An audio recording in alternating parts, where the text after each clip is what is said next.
சங்கீதா என்ன ஆவாங்க, விஜய் என்ன ஆவாங்க? இதை விட ரொம்ப ரொம்ப முக்கியம் தெரியுமா, நீ என்ன ஆவ? இந்த மாதிரி கொள்ளையடிச்சா யோசிச்சு பாருங்க.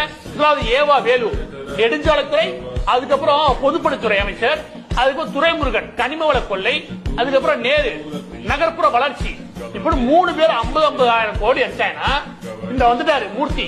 மதுரையில இருந்து வெக்கமே இல்லாம மதுரையில இவருக்கு ஓட்டு வேற போடுறீங்க. எதுக்காக ஓட்டு போடுறீங்க சொல்லு பாப்போம். ஆர்கனைஸ்ல கொள்ளையடிக்கிறதுக்கா?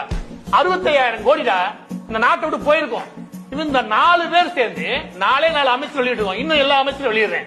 இந்த 4 அமைச்சர் சேர்ந்து அடிச்ச கொள்ள மட்டும் 2 லட்சம் கோடிக்கு மேலனா அதுல பாதி அளவு எப்படியும் ஸ்டாலின் குடும்பத்துக்கு போயிருக்கும். 1 லட்சம் கோடிக்கு அவருக்கு போயிருக்குமா?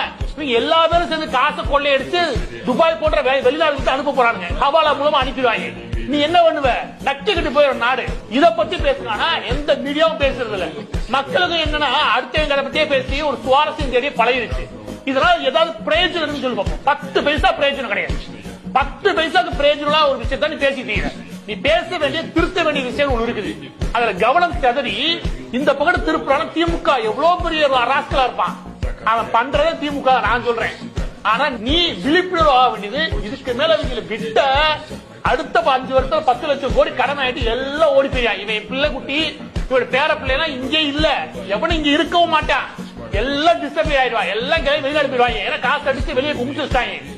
நீ இந்த நடுத்தருக்கு